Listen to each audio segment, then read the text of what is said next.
always have an opinion? Are you always joining other people's conversations? I remember that. Do you disagree with someone? Then we have a solution for you. Try shutting the fuck up. Scientists have proven that shutting the fuck up when nobody asks for your opinion is the best thing you can ever do.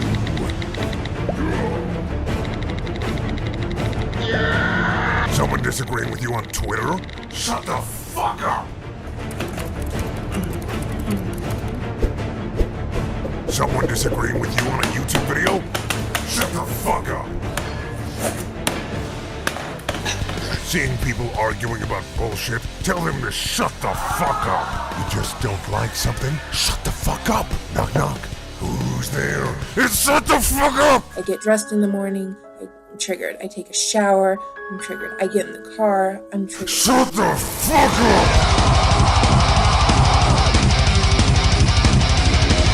Huh? What's that? Oh, it's nothing, because I told you to shut the fuck up!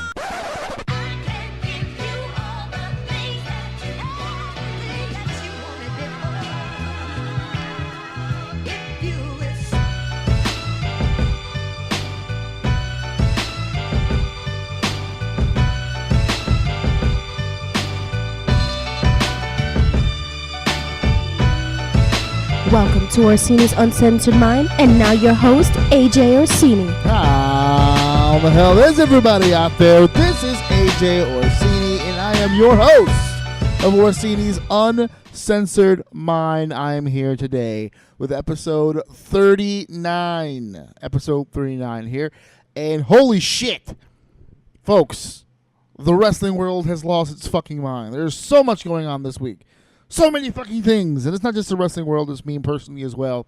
The life of AJ Orsini. A lot of shit. I know I say that shit every week, but seriously, a lot of shit. Guys, listen to the tone of my voice. I'm being super serial right now. A lot of shit has gone down to the point where I'm just going to have to get right into it, actually. If you're listening to the episode again, thank you for downloading. Thank you for listening. If you have not checked out, because I always pitch the same shit, ajoum.podbean.com, obviously, is where you can catch the episodes weekly every Wednesday at 9 p.m., except for this episode that you're hearing and next week's episode, because as I stated on a previous episode, I'm busy as fuck. I'm doing shit. And I don't have time to wait till 9 p.m. As a matter of fact, by the time that shit rolls around, I'm on the road back from my from the pool. So I don't have time today or next week to put this shit up at 9 p.m. It's going to go up a lot sooner than that. But normally, under normal circumstances, Wednesday 9 p.m. is where you can catch new episodes every week at ajoum.podbean.com. And I was going to say earlier that if you haven't had a chance to check out all the other platforms that I'm on, obviously Stitcher Radio, Google Play Music, iTunes, TuneIn Radio, Castbox.fm, and the newest one, Listen Notes. You can catch the show on any of those apps as well. But what I was going to say is if you haven't had a chance to catch the interview, I noticed that the interview hasn't made the rounds yet. I've been sharing it around. How people have got a chance to read it. I know who reads it and who doesn't, because normally 9 times out of 10 I'll get some sort of notification or some sort of message from somebody. So if you haven't had a chance to see it just yet, it is still on the page, the Facebook page, and the group for Orsini's Uncensored Mind official Facebook group. You can catch the interview that I did with Listen Notes there. A lot of shit going down. I'm recording this now literally on Wednesday the 20th, and I was going to record it yesterday. There was some technical difficulties, not with my usual equipment, but I was trying to record a show on someone else's laptop yesterday, and the laptop did not agree with my equipment at all, in the least. Did not agree. So I wasn't able to do it yesterday. So I was a little pissed off in the early afternoon. And then it wasn't, like an hour after the fact, where WWE dropped the bombshell that Big Cass, you know what I'm saying, my man Big Cass over here, has been released, fired, dropped. His career with WWE, as of right now anyway, is kaput. And stunned is a good word. I know a lot of people are saying the words, well, it's not much of a shock. He was kind of Vince's boy for a while, but then, he's kind of had an attitude issue. We don't have official word as to why he was released just yet. It's all literally just happened yesterday. We'll know more over time. These things always get out. So we'll probably address this shit again. But the reasoning that people are giving me, he was Vince's boy for forever and then he had an attitude change. Him being Vince's boy for forever is the reason why I'm shocked. He was really big on Big Cass. The push was there. It was on the road. And then derailment. Now, I don't know. There's multiple angles you can take with this. The injury bug has bitten this man quite a few fucking times. And I don't know if he has he's just got this bad taste in his mouth when it comes to pushing guys to the moon and then they break down. This has been a very brittle generation. But to be fair, this is actually one of the most hardest working generations that they've ever had in the WWE because their tour schedule is ridiculous. It is not the normal wrestling tour schedule. I mean, it's not just matches every day. It's matches around the world every day. So these injuries are bound to happen. That's why they're happening more often than not. It's also, in my opinion, why they've been very apprehensive on settling on one guy to really put out there. The one guy they always push the hardest, Roman Reigns, is the guy that kind of split down the middle on the popularity scale. Anywho, and he's hardly ever injured. He's had his fair share of injuries, but for the most part, he's always on the road. So for a guy like Big Cass, who was on the good side of the boss, to find himself now future endeavored and back on the indie scene or whatever he plans to do. If I was him, I don't know if I would really be focusing on the indie scene. I know a lot of the people here in my neck of the woods are very excited because, as you guys all know, he's from New York. He's a Queens guy. He trained here in Brooklyn. And there's a lot of folks around this way anticipating maybe he'll be making his way back to this area. I don't see why he would. 7-footer, former WWE superstar. There's not a lot of people in this neck of the woods that's going to be able to afford the guy. So, no, I'm not that excited about the possibility that he's going to be in this area because I actually don't think he'll be here for very long, if he's here at all. I mentioned last week Enzo Amore, or Real One as he's known now, will be making a wrestling appearance. He was making very few of them, but he will be making an appearance here in the New York area. He'll be debuting with House of Glory in August. I'm not entirely sure. Again, there's more details to be released. It just happened yesterday, but I'm going to safely assume that the wording was used properly. He was being released from his contract.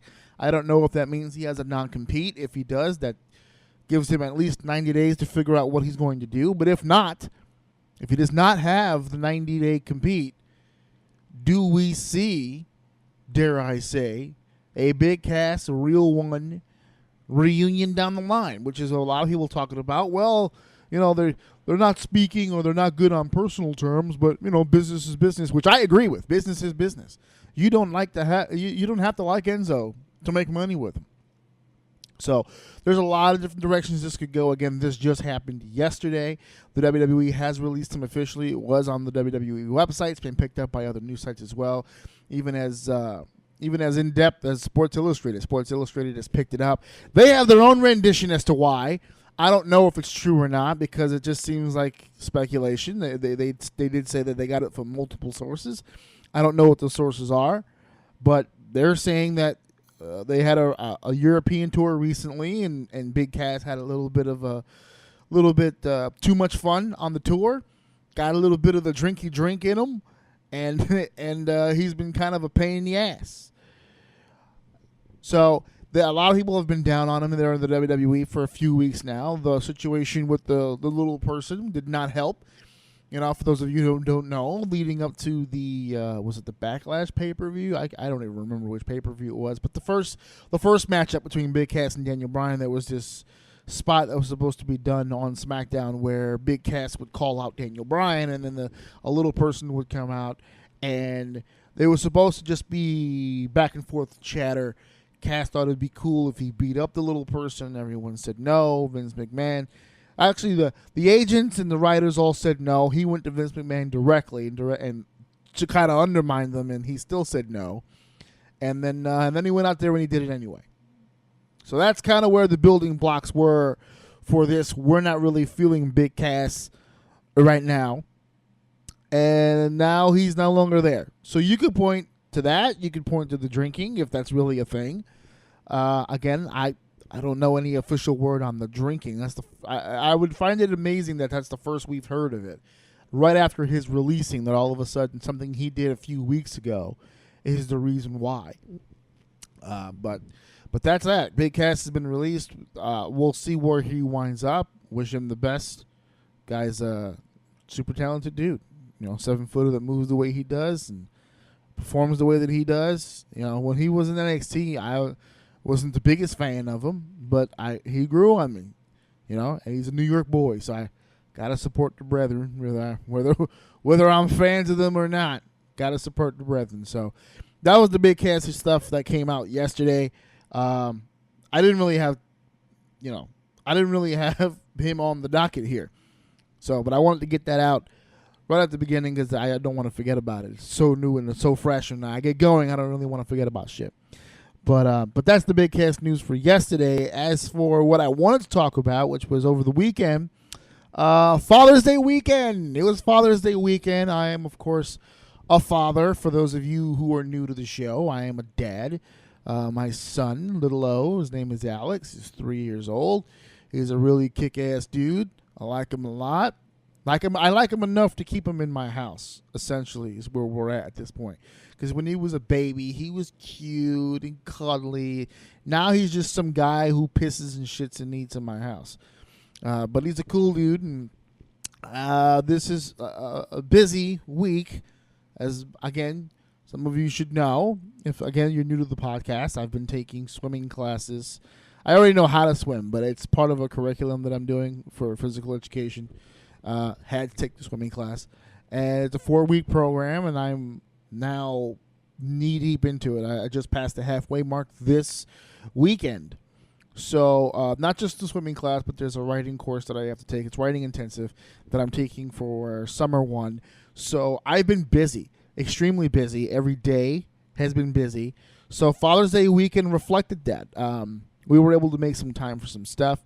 We went to the movies, which is a no-go with my son. He's way too fucking energetic for the movies. It's too long to be sitting there watching this big screen. But it was his idea to go to the movies, which was a first. He's never pitched going to the movies before. I guess he really wanted to see Incredibles, which is what we went to go see, Incredibles 2. And we took him to the movie theater, and Lord and behold, he actually behaved in the movie theater. We were stunned. He was loud. He hasn't quite got that movie-going etiquette yet. He didn't freak out. He wasn't breaking shit. He was actually sitting in the chair pretty good. But every time he had a question, it would be like, everybody would be in the movie theater like this. And everybody would be watching and, going back and forth to each other. And all of a sudden, my son would go, "What is Violet doing?" And we're like, "Dude, seriously, shush." We had to shush him a few times. It reminded me of that Austin Powers skit where they were like, with the ball. "I got a whole bag of shush with your name on it. Shush." We were trying to shut his ass up because he kept fucking talking. After a while, he gave up with the talking because we just shushed him so much. He just said fuck it and tapped out and just did whatever he was going to do. But yeah, we did that. We took my son to an indoor playground. It was really good. We went out. I got a big, fat, juicy steak because that's what dads do. I did not get the stove. I thought I would get a cigar. I did not, but that's fine. I can get a cigar anytime. But, and those were the fun things that we did. Unfortunately, we also had to spend time doing stuff in the house. We did some laundry and my school stuff. So we made it work, baby. We made it work. It was still a fun time. I got a chance to spend time with my family. So that's the way I think Father's Day should be spent. It doesn't make sense to me. Like, a lot of people were shocked that I spent the whole time with my family. I don't understand that logic at all. Why the fuck would I not spend Father's Day with my family? It's a celebration of me being a dad. Why would that, the one day of the year where I'm supposed to celebrate being a father, why would I spend that day not being a father? I don't understand how that works. I got criticized by people. It was like, dude, this is your one chance to get away. No, dude, I have many chances to get away. This is the one day where I'm supposed to be here. That logic is ass backwards. And I got this from other dads. It's like, nah, dude, Father's Day, I did this and I did that. I was like, that doesn't make any sense. They were like, well, my wife gave me the day. I was able to go and do whatever I wanted. Like a play date. He was given a play date, which is cute. I love when these dudes do that shit. My wife said it's okay. I can go. Your wife said it's okay, dude? Fucking go. What's the matter with you? What happened to your ball ass? Seriously, I gotta straighten some of these fucking dudes out. I gotta have a sit down. We have to have a fucking dad conference. Not dad. I'm sorry. That goes beyond dad. Husband. That's a husband thing. We gotta have a fucking husband conference and get some of these new age motherfuckers on board with this. I don't understand that thought process. That's a rant for another day. We were actually talking about doing something like that involving with relationships, guy. Because I gotta straighten some of you fuckers out. I've been doing this shit for 15 fucking years with her. I was doing this shit with other bitches before her. So I tell you, there's a groundwork here, and I can help you. I really can. Because some of you motherfuckers are bringing tears to my fucking eyes. It's disgusting, the shit that I'm seeing. But I had a fun Father's Day. And we did see Incredibles 2, which I have to comment on because I was actually very, very, very, very surprised. I'm a big fan of the first one. I'm a big fan of the first Incredibles. I loved it. The minute I saw it, the storytelling with the animation, it was great. It was a great combination. And just like everybody else, I wanted a fucking sequel so fucking bad. And we didn't get one. For a long fucking time. It took 12 years to get this. It took so fucking long, in fact, that for those of you who don't know, if you haven't seen it yet, they give you a little behind the scene things before the movie plays, where they have like the cast and the director come out and they're just like, well, you know how hard it is to make an animated film? And I start going through all this shit about the process to make it, and they're like, oh, sorry it took so long. I'm like, get the fuck out of it. You know how many fucking animated films had sequels in the 12 years in which you've been sitting on your fucking ass? Don't give me a fucking video about how hard it is to make fucking animated films. Of course Joe Average over here knows that it's a difficult process to make a fucking animated film, but you motherfuckers over in Hollywood make this shit all the fucking time. So don't fucking tell me. You had time to make a short too. That fucking Bao thing or Bilal or Colin Powell or whatever the fuck that animated shit was with the Asian lady and the dumpling and the raisin. It was all a metaphor for her fucking shitty son and yada yada yada. I was like, come on, dude. You had plenty of fucking time to put this shit together. Don't give me that bullshit about it's hard to make an animated. Fuck you.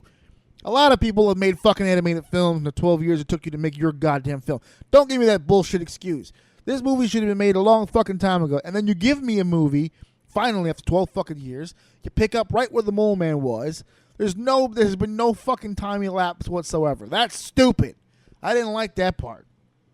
It chimed right back into what happened. It was a straight-up continuation, which made zero sense. They gave me the fucking Simpsons excuse, where they wanted to try to keep the kids young and keep it still a young family. Fuck off. If you wanted to keep that vibe, you wouldn't have waited 12 goddamn years. I was 23 when that movie came out. I wasn't even in the process of trying to make babies. I am a dad now. My world is different than it was 12 years ago. You can't continue on from where the fuck you are. That makes zero sense. I hate movies that do that shit. It bothers me.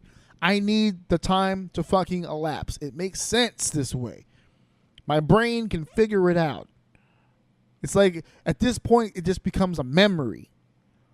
So I didn't like that part. As far as the movie itself, it was a great fucking movie. They wrote everything out really well. I love the way they used Elastigirl in this movie. It was really fun. It was actually really fun. My son was into it. It was a good time. The things that I just barked about right now, which is it's nitpicking. It's just old man screaming at the cloud shit. But still, elapse the fucking time, please. And stop giving me bullshit excuses. Don't preface your fucking movie by trying to tell me how fucking hard it was to make it. Because that's garbage. I want nothing to do with that shit. Stop. Okay? There's a couple of other points here. Most of this stuff, by the way, is just bitching. It's just bitching on my part. But we're gonna go into WWE Money in the Bank for just a quick second, and the Money in the Bank weekend. That's how we're gonna transition into the bitching stuff. Because I got some bitching that I want to take care of here. But let's get to the facts of the case first. Let's talk about WWE Money in the Bank that took place this past Sunday at Chicago, Illinois. The 2 briefcases have been assigned. Unfortunately, only one of them still exists. Yes, that's correct. One of the Money in the Bank competitors cashed in the same night that it was won. Alexa Bliss won the women's Money in the Bank ladder match 2018 version. She became Ms. Money in the Bank, and she didn't. And it's a good thing that she won the briefcase and she cashed it in immediately. It's a good thing because I don't know how that works with her frame and traveling and carrying that big ass briefcase around for forever. She had no designs to hold on to that shit for very long, and that's fine. Because to be honest with you, Carmella held it for 200 and something days. They gave me the record not too long ago. That was too fucking long. By the end of it, no one gave a shit about it. Seriously, it did more damage than it did good. So it was cool that Alexa was able to cash in right away, and she did so. She cashed in. A few matches later, Nia and Ronda are literally beating the shit out of each other in a match that had no business being as good as it did, or as good as it was. And Alexa had us all befuddled. She came out, is she cashing in, is she not cashing in? She looked apprehensive, she looked confident, she was all over the place. But then the bell rang. Bell rang and she hit a DDT, which looks weird. She's like 10 pounds. The woman she's wrestling is like 270 pounds. And she hits a DDT. And like I said, she weighs like a feather. And then she goes to the top rope, Twisted Bliss, which is this weird side moonsault thingy that she does. She lands on her and she pins her. Now, look, I get it. Twisted Bliss is one of her moves. It's been one of her moves for a long time, pretty much since the debut. It's a nice, flashy move. I get it. But she doesn't weigh anything. That was the equivalent of like when you're horse playing with your nephew or your little son, and he's like a baby and he's like 20 pounds and he jumps off the couch while you're laying on the ground and just hops on you. It's playful, you know? And if your thing is well, Nia just went through this whole match with Ronda, I mean, sure, if that's how you want to spin this. But I don't like when the game plan doesn't adjust. When Alexa Bliss hits that move on Sasha or Bayley or something like that, it makes sense. They're almost equivalent in size, especially Sasha Banks. I don't see how Sasha Banks doesn't get her discs and her back just destroyed every bump she takes. She's the most frail looking thing I have literally ever seen. And she's a pro wrestler, God bless her.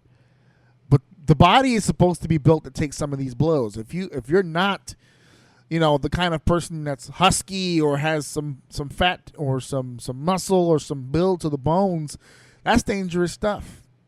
And it also doesn't, and it works the other way creatively. It doesn't really make the finish look all that convincing, because that to me looked weak. And I've said it before.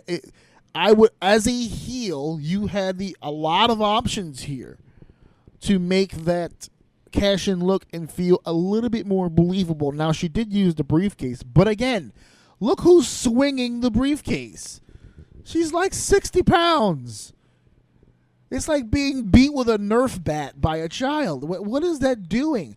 How did Nia, the monster, just not swat that shit off and just beat the shit out of her?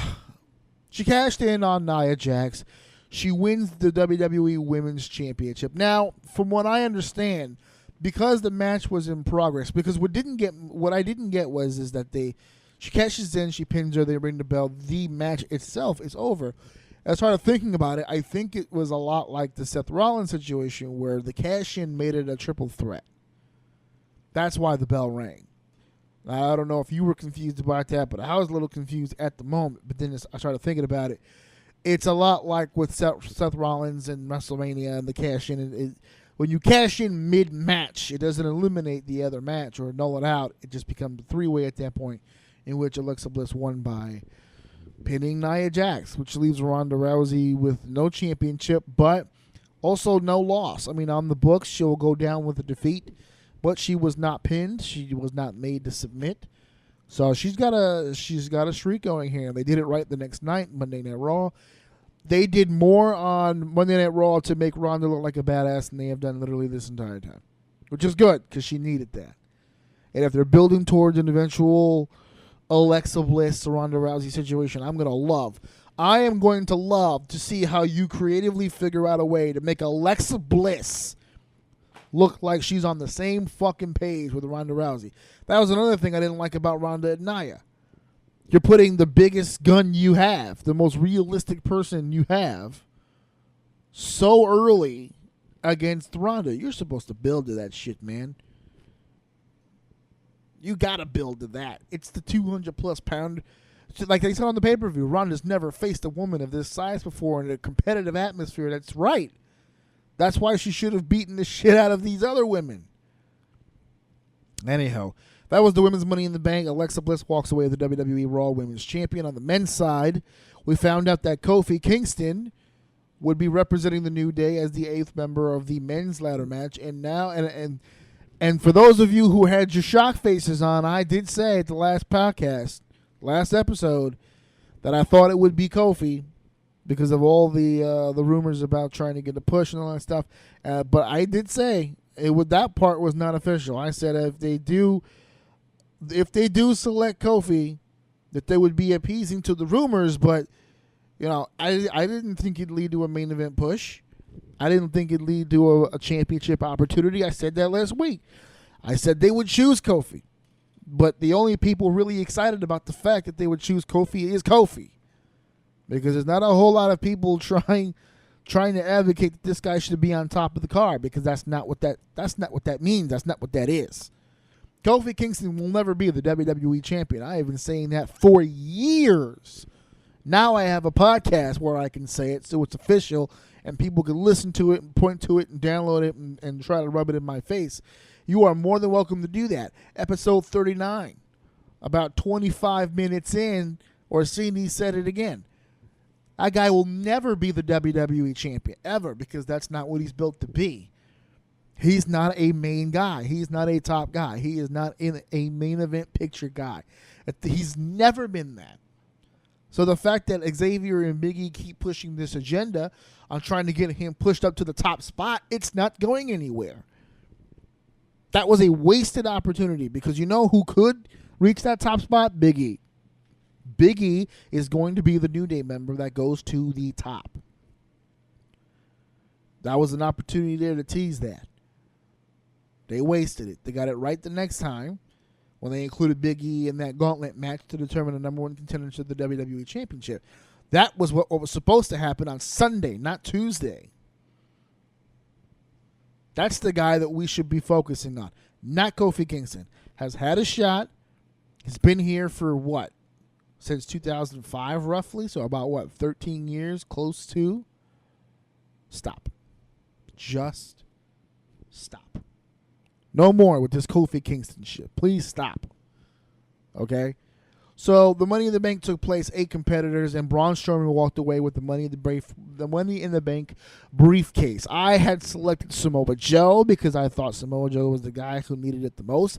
I stand by that. Braun Strowman does not need the Money in the Bank briefcase. However, the way that this was built up, the way that this match was set up about how much of a monster Braun Strowman is and trying to get everybody to gang up against him and all that stuff, and then he eventually just wins, it did do a lot for him. I'm not going to take that away. The Money in the Bank briefcase did a lot for him with the badassery and making him look a little bit more menacing than he was before. They're doing a very good job of building Braun back up for Lesnar, considering they dropped the ball hard after that one-on-one with Braun and Lesnar the first time around. This time around, we'll see how that goes. And now Braun Strowman is that dark, looming character over the WWE Universal Championship, considering that he's got the briefcase now. And that should make for interesting TV, I believe. That should make for interesting TV. We're going to see where that goes. I thought that was good. The last man standing match, AJ Styles, Shinsuke Nakamura. I told you, this is the second match in a row where I told you it was going to be a punch or a kick to the dick that was going to do one of these men in. And sure enough, AJ Styles retains the WWE Championship after a swift kick to the Bobolitos. His Frankenbeans, if you will. AJ Styles kicked one, laces out, straight up through the uprights, and keeps his WWE Championship. And like I just mentioned earlier, this past Tuesday, yesterday as a matter of fact, they had a gauntlet match to determine who would be the next number one contender, because it's about time that we had a new number one contender. They have taken And I don't know if this was by design. I don't know if this was the ultimate troll, I guess you could say, from the WWE to certain audiences. But this feud between AJ Styles and Shinsuke Nakamura was the shits. Now, to be fair, Shinsuke has been involved in a lot of shitty things on the main roster, which has people talking. And it's got people they're scratching their head trying to figure this out. And I think the end result, I think people are going to have to start facing this reality. Shinsuke does not fit on the main roster. And the reason why he doesn't fit to the main roster is because the audience on the main roster doesn't know how to take this guy. I don't think they really do. I think they like the entrance. I think they like the swag. I think they like the body movement, the matches. They're not into it. They're not that interested. Now, when people say, oh, he gets pops all the time. Listen, a pop here, a pop there. That's not doing it. The matches that he had in NXT, I think, were awesome. But I think, again, it was in front. When you wrestle in NXT, you wrestle in front of that indie IWC crowd, and that's where he fits. He fits in front of that audience. Rabid, stiff style, just straight out pro wrestler. Entertainer, the artist, all that garbage they give us on SmackDown. I'm sorry. I'm a big Shinsuke guy. I love him. But it's not working out. And now that this feud's over, and I said it last week, I told you, if he does not win the WWE Championship Money in the Bank, I don't think he ever wins it. That was it. That was his feud. That was his guy. That was his setup. That was exactly the situation you wanted Shinsuke in to become champion, and it did not happen, which means they see him as a top guy. They see him as a draw for certain audiences, but they don't see him as champion. It's a fact. It's a sad fact, because I think he could be a very good one. I think he'd bring a lot of prestige to that championship. I think he'd bring nice history to that championship, but they don't see that. So that's your Money in the Bank stuff. And I got to talk a little bit about the takeover. NXT TakeOver, okay, was a phenomenal show. If I have to choose between the takeover or Money in the Bank, which one was the better show? I personally would lean toward the takeover. Having said that, it really is apples and oranges, because the two shows are trying to accomplish kind of two different things. And they're trying to accomplish those things two different types of ways. So it's hard to really compare the two. But the TakeOver show was absolutely amazing. They burnt that whole crowd out in the first match with Oni Lorcan. What happened there? Oni Lorcan and Danny Burch. Love the matching gear with the flags. Very best of the best of them. Against the Undisputed Era of Kyle O'Reilly and Roderick Strong.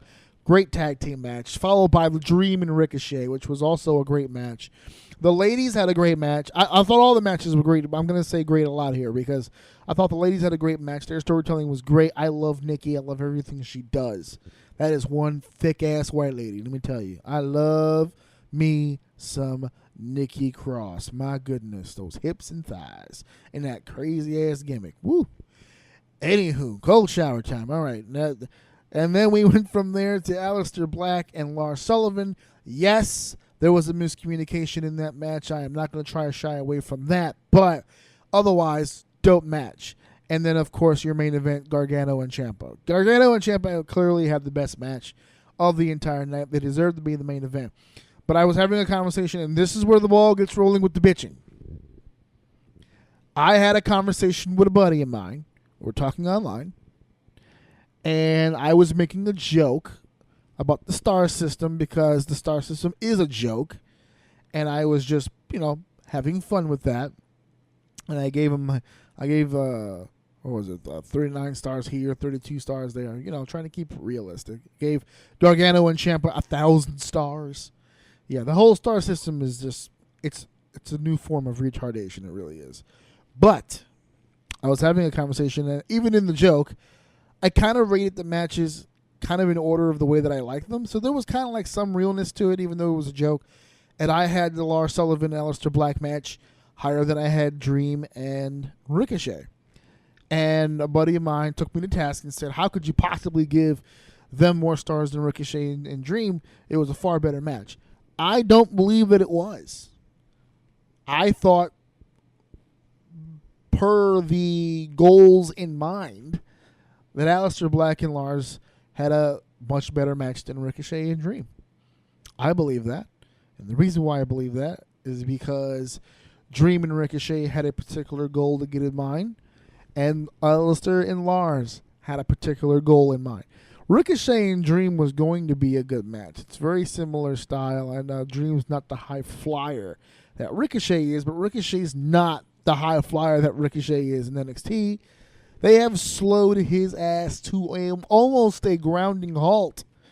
He still does some cool moves, but the suplex spot where he does the roll through and turns it into a suplex, and obviously the 630 finish, and he pulled out a shooting star press at the takeover. So they're giving him his moments, but for the most part, if the guy had 10 gears, he'd be on his third or fourth gear right now. They have slowed him down almost to a halt, which is a good thing. I'm not complaining. He needs to be like that. But the Dream and Ricochet it was kind of a tailor-made match for each other. The expectation to me, and I think for everybody else, was that Ricochet and Dream was going to have a good match. I don't think everybody was on board with the idea that Black and Lars would. Again, Black, much different style from Lars. Lars is about as old school a performer as it gets. It's like a smaller Andre fused with a George the Animal Steel kind of look and feel. And it's a different vibe. It's a different match. And sometimes when you have one of these new school striker spot fest guys against an old school brawler, troll, monster heel type characters, you have what I like to call a clusterfuckerino, my friend. But that was not the case here. They blended very well, considering. And I thought they had a dope match considering how different these two really were, not just in style, but in in-ring ability and in-ring generalship. Yes, there was that Black Mass miscommunication, but the fact that the Black Mass was such a focal point, and he would attempt it, and then Lars would catch it, and he would sell it like a fly. He took his best move from him, which forced Black to become more dimensional than just the one strike, the one kick. He had to pull out some other stuff, and they got creative, and I was more entertained by that match than I was Dream and Ricochet. Not to say that Dream and Ricochet didn't entertain me. Obviously, it was a really dope match. I thought all the matches on TakeOver were awesome. I just leaned toward one more than the other, that's all. And as far as storytelling goes, Gargano and Ciampa, my God. My God, Gargano and Ciampa. I love you guys. I really do. It's dope what you guys do. That's a hell of a fucking story. It really is. That's a hell of a fucking story you guys told. The wedding ring was my favorite spot. That was it. I felt that shit to my nethers. I really did. Ciampa is the best heel in the business right now. There are no other heels in this business right now like Ciampa. None. Because it's really hard to do. It's really hard to be a true heel and a true babyface in this world. So there's another topic here I've got to hit on here because it caused a full day's worth of discussion. Literally a full day.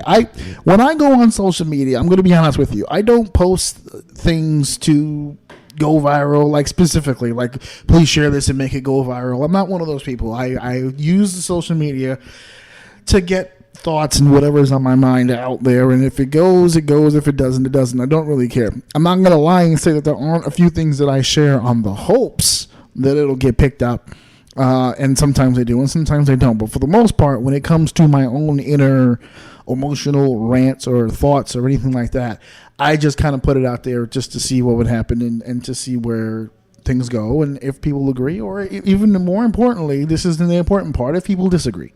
Okay, so I put something up the other day concerning WWE fan bashing. For some oddball reason, There's this inner civil war taking place amongst wrestling fans. Either you like the WWE or you don't like the WWE. Either way, that's fine. You can not like and you can like the WWE. But there seems to be this system of things, this bashing that goes back and forth. And quite frankly, it just doesn't make any sense to me. It doesn't make sense to me to sit here and bash each other.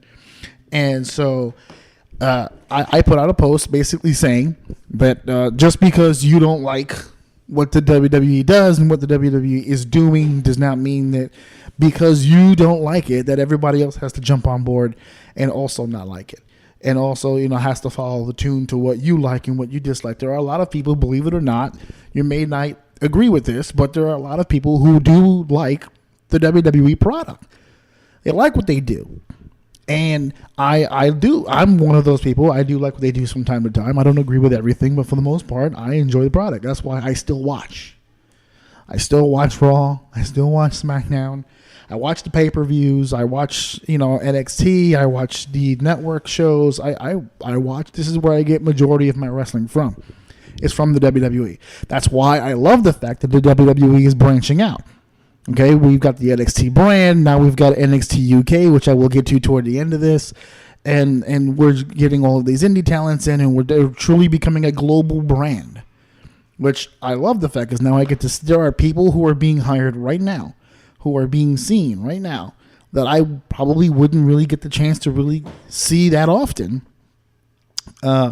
without the WWE doing so. Yeah, there's YouTube and there's clips and there's DVDs and stuff. You can find it if you want to, but I'm amongst those fans. I'm sorry, I don't have the time to sit here and peruse the internet looking for a guy who may or may not be that great.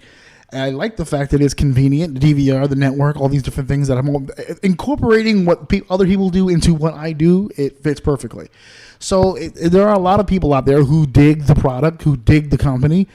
And for some odd reason, there's this new movement. I'm going to say new. It doesn't feel new per se, but there's always been sections where, I'm a WCW guy, but I'm not a WWE guy. Or I'm an ECW guy, but I'm not, and I don't like any of the big two. I'm an ECW guy. But even in those days, you could find guys on the other side that you were just like, man, I'd love for him to be an ECW guy, or I'd love for him to be a WWE guy. Like, there was always some modicum of respect. There doesn't seem to be any of that shit now. It's either like you like the WWE and the other stuff is garbage. It goes both ways. Or the other way, where it's like, I'm a New Japan guy. The WWE is trash. There's nothing about the WWE that I like. It's a garbage promotion. It puts out garbage product. I don't believe in any of that. I like all of the above. I have my dislikes about all of the above. Okay, I'm kind of in the middle on all of it, to be honest with you. But this thought process that just, and there were a lot of responses, and people were coming back. And for the most part, I have to actually say I'm pretty surprised that it stayed as civil as it did. There weren't really too many. Actually, I can't really recall any situation where somebody was just like, fuck you, no, fuck you, no, fuck you, guy, fuck you, buddy. Like from South Florida, fuck you, buddy, no, fuck you, pal. I'm not your buddy, pal. I'm not your pal, friend. I'm not your friend, buddy. There wasn't any of that shit going on. So it was a pretty civil discussion, and I'm glad that it was, because at the end of the day, you're not going to change my mind on this. I don't really give a fuck. If you're going to sit here and tell me, because that's where it got, you can get frustrated over things, but eventually you have to let shit go, because it's internet conversation. It's not like the motherfucker sitting in front of you, otherwise you slap the shit out of him. But you have to have the conversation at least. And for you to be able to sit there and tell me, well, like for instance, the post before that also was the beach balls. I don't like the fucking beach balls. And that's how really everything got started. The ball got rolling from the beach balls. The bashing the WWE thing kind of snowballed from that, or became part of the snowball from that. But I don't like the beach balls, because I think it's disrespectful, and I think it's disgusting, and I think you're a piece of shit if you bring a beach ball to a wrestling event. End of story. You're not going to change my mind on that. The thought process of, well, it's just a beach ball. Okay, well, if it's just a beach ball and it's minuscule and it means nothing, leave it the fuck home. There shouldn't be a problem. If the beach ball is that small a deal, leave it the fuck home. And don't tell me, and I got a lot of excuses from people, and all the excuses are bullshit. There's zero reason for it, just none. It's illogical and it makes zero sense. None of it. The whole beach ball thing was bullshit. And people, the biggest one that people will throw at you, well, if the product was better. If the product was better, you wouldn't play with a beach ball? How fucking stupid do you sound right now? You know how many fucking things you can do in life instead of doing something that you don't want to do? A fucking beach ball? Well, if the product was better and it kept my interest, I wouldn't play with the beach ball. That's the stupidest fucking thing I've ever heard. One of. There's a lot of things. I'm blessed to have been around some pretty stupid people in my life, but that's definitely one of the stupidest things I've ever heard. And it doesn't even make sense. First of all, you shouldn't have the beach ball, period. You shouldn't even have the beach ball, let alone be sitting here contemplating whether or not you should blow air into it and then pop it into the audience. It doesn't. You brought the beach ball in there to be a dick and a douchebag. That's what you did. You thought it would be funny. You thought it would be cute. You were hoping it'd make camera so you can tell people, look at me. That's what I did. I did the fucking beach ball. I'm part of the show. That's what it comes down to. You want to be part of the show. It doesn't have a goddamn thing to do with the quality of the show, because you didn't know the show was going to be shit before you got there. And if you did, if you did think the show was going to be shit before you got there and you went, you're a fucking moron. Why the fuck would you go? Seriously, who sits at the house and tells themselves, in case this show is shitty, I might want to stop at CVS and get a fucking beach ball? I've never heard anyone logically say those fucking words. Ever. It makes zero sense. 0 cents to me. It makes 0 sense to me. Why would you say those things? Why would you do those things? None of that shit makes any sense. The beach ball is ridiculous and it's stupid. And then that's when the conversation got started. Well, you don't see any beach balls in New Japan. You don't see any beach balls at NXT. Like this past weekend, you didn't see any beach balls over at NXT TakeOver. No, because the people who attend those events are wrestling fans. And wrestling fans tend to have fucking respect for wrestling. It's the fucking casuals, the dickheads. The people who came to the fucking show just because their buddy was there or because it was a big pay-per-view and they heard it was the shit or whatever the fucking case. Those are the people who bring the beach balls to wrestling events are the same fuckers who go to baseball games and try to start the wave.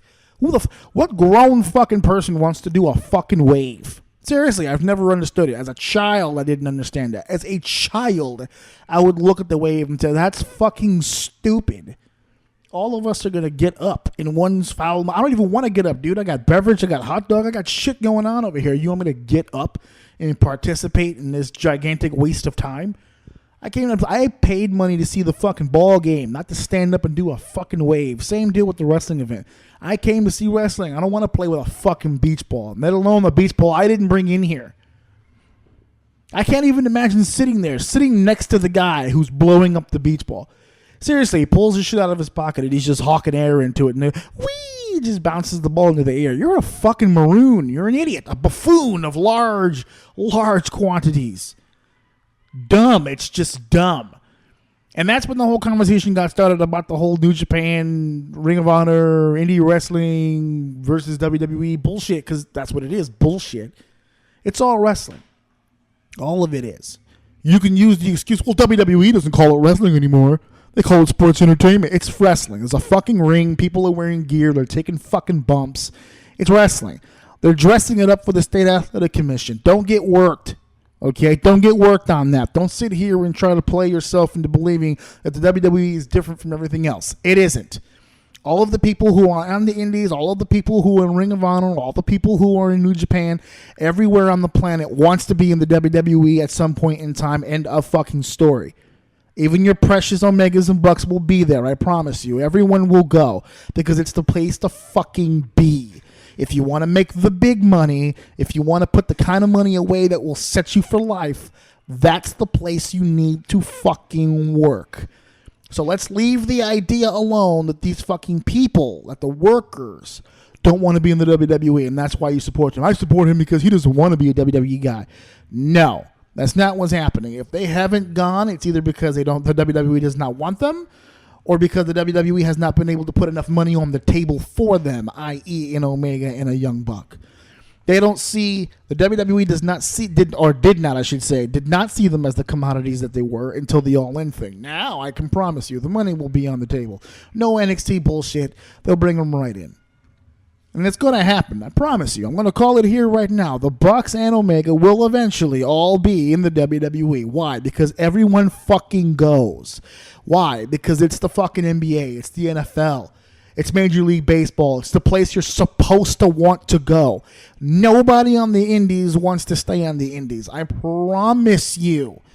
I have been in a lot of locker rooms with a lot of professional wrestlers, and I'm telling you right now, if Vince McMahon, Triple H, Stephanie McMahon, if Bruce Pritchard called them right now, they would cancel all their fucking bookings in a second. They'd leave you high and dry in a millisecond. Why? That's the call up. That's the place to go. It's where you're supposed to be. This logic, this idea that it's better for these gentlemen to be scraping by and barely feeding their families and barely paying rent because the indie fans respects them so goddamn much is dumb.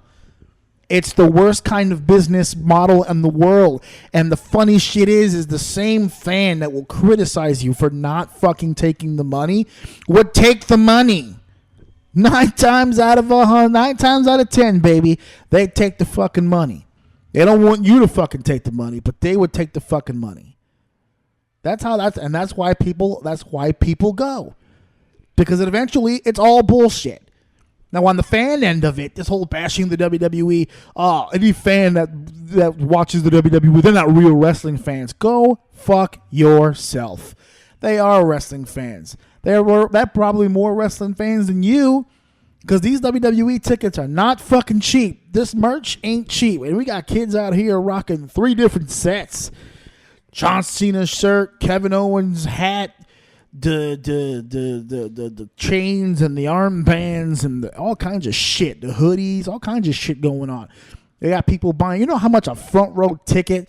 I've seen people bitch about indie shows that had like $40 front row, $30 second row, $25 general admission. I would see people bitch.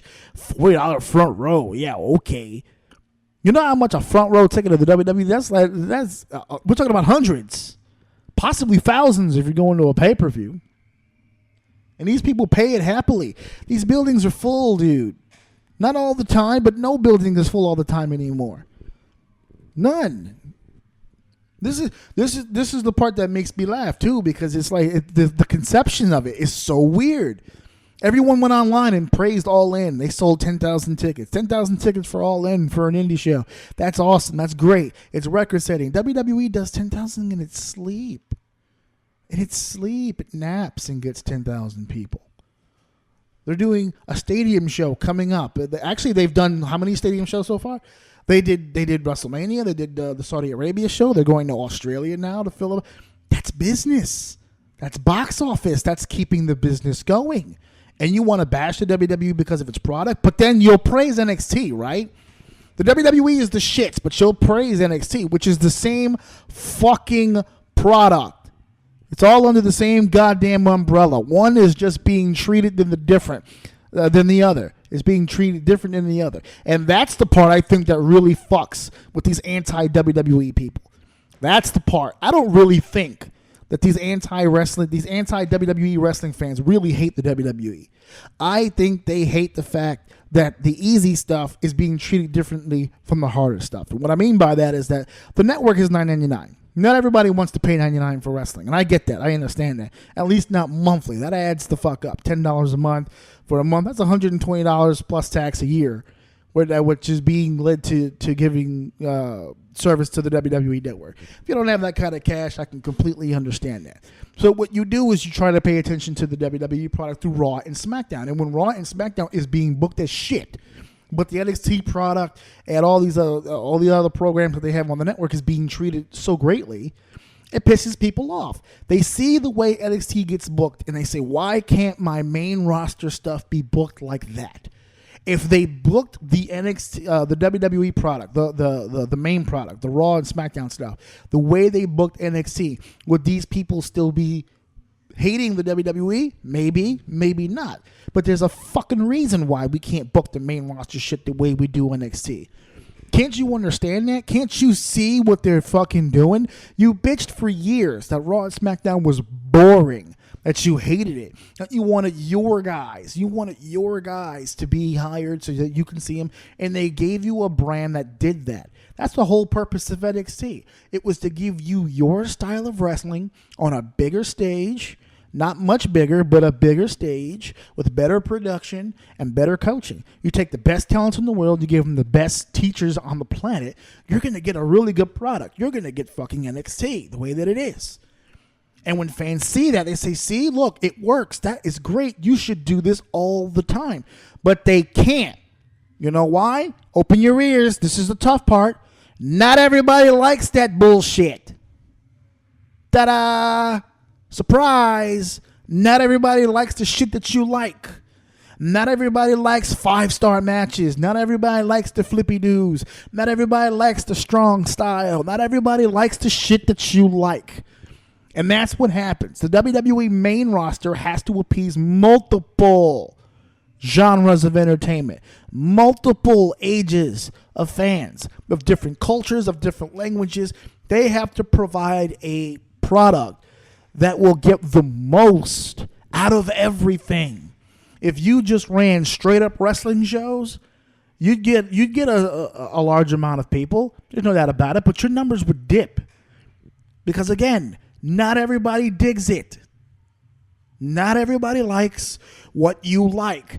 That's the problem. It's me, me, me. Do what I want. Show me what I like. But the problem is that when you say that, in a sea of 1 million people, how is that possible to appease? You may like A, but 999,999 other people might like the other. Who should be appeased, you or the other? And I think that's the problem. I think that's part of the problem, I should say. I still think the NXT thing is the big problem. But that's attributing to it. You don't see outside of your own bubble. You don't see outside of your own blinders. And that's what you have on. Blinders. It's all about entertain me. And that's fine. Truthfully, it's the way that it's always been. But now with Twitter and Facebook and social media, that voice can be heard. That voice can be heard. And that hurts. That hurts the product. It doesn't help. Having this many people shout all different things, mind you, it hurts. It's the same way the way that this country feels right now with the political landscape. No one's on the same page. Oh, this country is divided, is more divided now than it's ever been. Incorrect. It's always been divided. This country has never been on the same page. We just have a forum where we can all sit down on our phones and take a look at it and see it every day. That's the only difference, and that's where the wrestling business is. It's never ever been different than it is right now. The people who grew up watching Bruno Sammartino and Lou Thesz and Buddy Rogers, they didn't like the Hogan Savage era. The people who grew up with the Hogan Savage stuff, they weren't fans of the Attitude Era. And judging by Twitter and Facebook right now, the Attitude Era fans, they're not fans of the PG era. That's the way that it always is. The only problem now is that we have the social media platforms, and now everyone sees it. And now they see it every day. And it gets fucking tiring. That's why I tell people, you have to ignore it. Otherwise, you'd go fucking crazy. Fucking crazy. And I'm a part of another camp. Since I'm ranting and raving right now, let's get this off my chest too. I'm in another camp. Okay, because when you're arguing the fact that the WWE is trash, and you start laying out all this garbage in front of me in particular, or people like me who have been doing this for years, you have to know. You have to know. And if you don't, I'll spill the beans to you now. Okay, we're laughing at you when you say this shit. We really are. A lot of the people who've been in this business for a while, when we see you guys post this shit on social media, we're laughing. I know you feel strongly about it because you're posting it up and you're letting everybody see your thoughts, and this is the way that it is. We're laughing at you because most of you guys are full of shit. Okay? And maybe it's time to hurt a few more feelings here, but I've said this before on the podcast, and it bears repeating, and I'm going to get a little bit more in-depth in it right now. But if you've never been in this business, then you don't know. I tell people that shit all the time, and it irks people to hear that. But you need to hear it. Unless you've done this, unless you've been in that ring, unless you've taken those bumps, you don't know. Okay? And I was part of this argument we were having over the whole anti-WWE bashing thing and yada, yada, yada, was that somebody had made mention that most of the people who bitch about this stuff are people who've never done this and have no idea what they're talking about, which some people took offense to. Listen, just because I didn't do it doesn't mean I can't have an opinion about it, which is true, because the ending line was that everybody's entitled to an opinion, which is true. Very true. No one can dismiss another person like that. It's very factual. Everybody's entitled to opinion. That is a fact. Semicolon. That doesn't mean they all mean anything. You guys have to understand that. Opinions, everyone's got them, but they're not all valuable. Some of them are fucking useless. Most of them, you can probably take something from it. You know, it's an opinion. If it's based off of something, it might genuinely help you. And then there's opinions that fucking matter. Okay? And when I say opinions don't matter, I don't mean that you don't matter or that you're inconsequential or you're just a nobody or nothing. I'm not trying to downplay anyone or treat them as less than they are. But just because you have an opinion doesn't mean that it matters at all, that it's worth a shit. Your opinion, depending on who you are and the topic you're talking about, could be fucking meaningless and fucking useless. Okay?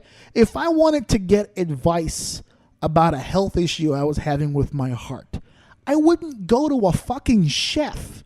Now, the chef might have an opinion on what I should do. Who knows? Maybe he's experienced some heart stuff in the past. He's got some advice so he can give me or thoughts of maybe how I should go about this. But at the end of the day, he's a fucking chef. What the fuck is he going to tell me about my health that a doctor wouldn't be able to fucking tell me much better than he could? If I wanted to start doing yoga, right? If I wanted to practice yoga, would I go to a yoga professional? Or would I go to a construction worker who's never done yoga in his whole life? Could he come up with an opinion about yoga? I'm sure he could, because everyone has an opinion about everything. It doesn't mean shit. It's fucking useless. Okay, and I'm going to twist this now to wrestling. If you've been a wrestling fan your entire fucking life, okay, that's great. Continue to support the product. Continue to support the business. But the thought process that you can just walk up to a guy who does this for a living and tell them how either the business is or how the business should be, it's laughable. We're laughing at you because you don't know. You've never been in the locker room. You've never dealt with the politics. You've never dealt with the injuries. You've never dealt with life on the road. You've never dealt with the egos of having to meet somebody that day and come up with a 5-star match that these people could be fucking excited about that. You don't know how that goes. You've seen the product. You've seen what we've shown you in the front of the curtain, but you don't know what happens behind. That's why I love when these people get released from the WWE and people are shitting on them. You don't know what happened. Yeah, some dirt sheet wrote some shit up. You know, Big Cass got fired. I said earlier, what are these websites just talking about how he had a drinking problem? We don't know. I don't know. I'm in the business. I don't know. I don't know Cass. I've never met him. We're from the same city, but we never really crossed paths. Especially since I don't do anything with Johnny Rods, which I believe was who his trainer was, and I don't fuck with Johnny Rods. So that right there, we're not in the same fucking circles. So obviously we're not going to mesh. But you don't know. You've never taken the bumps. You've never done the road. You've not none of that shit. So no, you don't know. Well, do you have a valid opinion? Hey, I guess that's what you're basing the opinion off of, and what experiences you have and what you know. But if you're going to tell me that, you know, AJ Styles shouldn't be the WWE champion anymore because he doesn't deserve it, this other guy deserves it, we're laughing at you when you say shit like that. It's entertainment to us. It's a joke. And then sometimes, you know what, I'll take it, I shouldn't, but I'll take it a step further. There's people in the business that don't know because they're not really in the frat. Like it's a very touchy subject with people, especially sometimes in the building, because in the business. Because I've said this before, unless you've been in the ring, there's a certain level of respect you can attain, and there's a lot. I mean, you can still be respected if you're in this business and you're working and you're getting people in the business over and you're really contributing. Obviously, we respect you.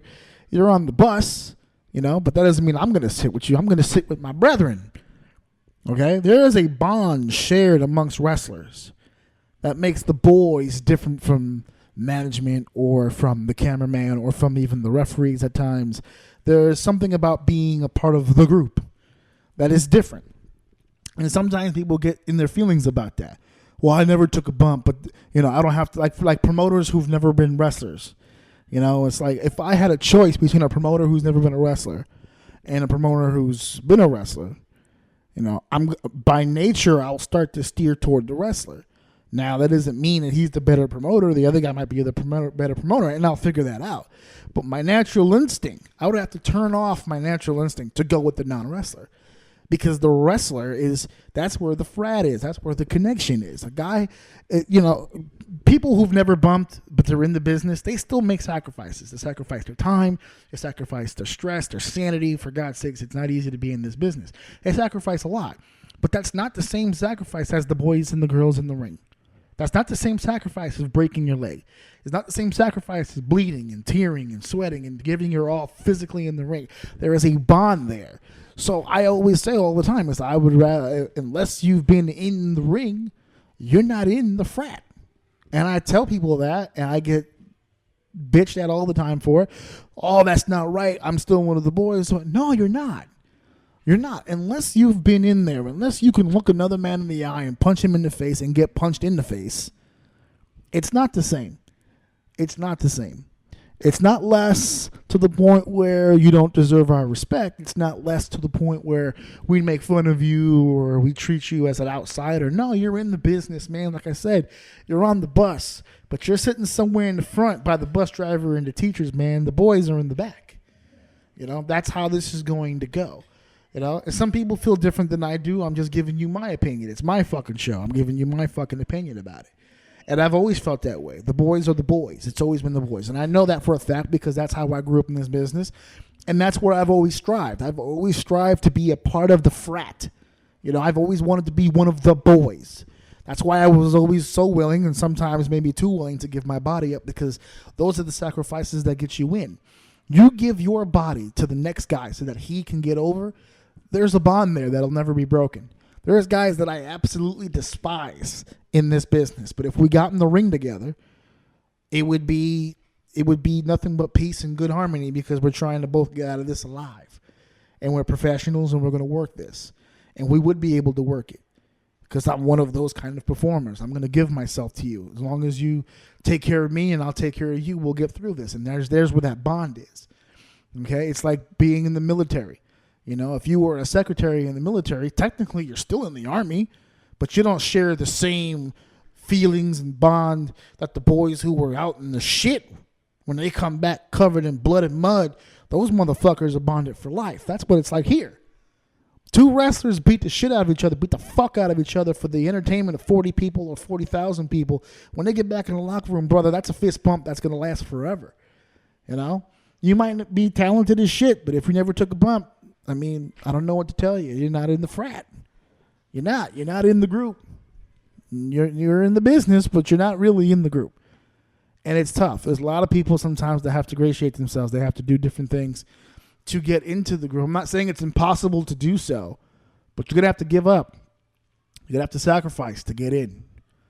So that's my thoughts on all of that. Again, you guys are free to disagree. You guys are free to take it any way that you'd like. One more thing before we go. I want to talk to you guys real quick about this NXT UK thing. We talked about it just now about the UK brand and the NXT brand and how it's been doing. And now they've announced Triple H and Johnny Saint at a house show over in the UK. The announcement originally was just for another tournament, which I thought was fucking pointless because the purpose of the first tournament was to get a brand going and a network of things happening, and it never took place. And then it just kind of floated, and Tyler Bate was the champion, and they had a championship, and Pete's had a champion. Has been the champion for God knows how long. Has it been a year yet? It's got to be over a year at this point, right? He's been champion for he was champion of Chicago 1, and we just did Chicago 2, right? So it's been a long fucking time, but the brand kind of went nowhere. It was dead in the water, and now we are full-fledged brand here. We're doing a UK deal where they're going to have its own roster. It's going to have its own talent. It's going to have its own championships. We already have a world champion in Pete Dunne, but now we're getting tag team championships and women's championships. And Tony Storm is online right now to be competing for the NXT championship. So there's a lot of shit going on right now for the UK stuff and the brand. And there's going to be a lot of stuff going on over the pond with that. The global expansion stuff is really good for the WWE. It's becoming a real global brand, so I'm really happy for them. It sucks that the UK still can't get a major pay-per-view, but baby steps, we'll get there. I think getting their own brand right now is going to work out. My wife had a very good point when she heard the news. She felt like the WWE was overexpanding itself. I don't think it's overexpanding itself because the WWE is not doing this. This system is already in place.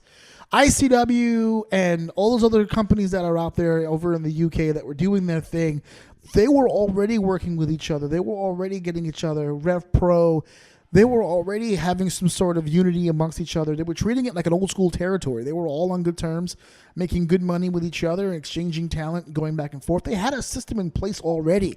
Triple H just bought it. That's all he did. It's already a working factory with all its moving parts. It's already doing all that stuff. The only difference now is when they put those shows together, it has a WWE logo at the bottom of the screen. That's it. That's it. The WWE is going to be infusing these companies with money, crossover talent. There's going to be different opportunities for promotion. It's better business for literally anybody. And I don't think they're overextending because, again, they're leaving it to the people who are already there. So it's not like a situation where they have to now uproot or have new hires and extend it. They're just, it's already in place. It's why it's in the UK and why they chose the UK first. I'm sure this is the first of many situations where this is going to be the case, where they're just going to start infiltrating these different countries and putting out these different brands and trying to see how this all works together. So this is the beginning steps to an eventual global takeover I'm seeing here. But I'm looking forward to it. There's going to be an influx of all new talent coming in, and I can't wait. More challenges for Pete Dunne. I'm glad to hear that as well. So we're going to have all kinds of shit going down. The NXT brand is exploding. The WWE brand is exploding. So stop hating on it, you fucks. Stop hating on it. WWE for life, baby. Yeah. All right, so thank you guys again for listening. ajoum.podbean.com. If you can't catch me on Podbean, you can also catch me on iTunes, Stitcher Radio, Google Play Music, TuneIn Radio, the Castbox, Castbox.fm, and Listen Notes. We got some other stuff. I'm telling you, once this swimming shit is over, I'm going hard body this summer on a lot of promotional stuff. There's a video, I think a video or an audio, one or the other. There's going to be some sort of commercial being put out for the show concerning sponsorship. I'm going to be opening up the doors to that. I've been kind of hesitant of that because I wanted to build an audience. I didn't have an audience at the beginning of this, so I've been kind of hesitant on doing this. But I've gotten some opportunities recently, some people very interested, so I want to open it up to the public. If you guys want to be a sponsor on the show, if you've got anything you'd like to promote, hit me up. Let's talk business. Let's talk this out and see what we can do. Again, I'm currently over 1,300 downloads. I'm in 11 countries right now. Actually, as a matter of fact, if you're listening to this, there is someone in Korea who's been downloading like a bunch of episodes, like in a row. Like it seems like every other day it's a bunch of episodes. Whoever you are in Korea, please message me. I would love to speak to you because apparently you're listening to the show a lot, which means I'm doing something right. If you're listening to this one, please message me or email me, ajorsini96host@gmail.com. I would love to know who you are because I have a feeling it's one person. Because I'm getting like very similar IP addresses. So I think it's one person in Korea who's just repeatedly downloading. And they're different episodes. They're not like repeat episodes. Or they're just going through the list here, which is great. It's awesome. Thank you. I would love to thank you personally. So please email me. Also in Australia, downloaded a few more episodes this past week. It's really been jumping up. Please, if you're from another country, I'm going to put a blanket statement out. If you're from another country and you're listening to my show, thank you. Email me or message me or whatever, contact me. I would love to speak with you. And thank you personally for listening and downloading to the show. Tell your friends to download as well. So thank you guys. Thank you for listening. Thank you for downloading. Thank you for sharing. And of course, thank you for enjoying. Anyway, house. Listen to my daddy so. Or see me the extra line.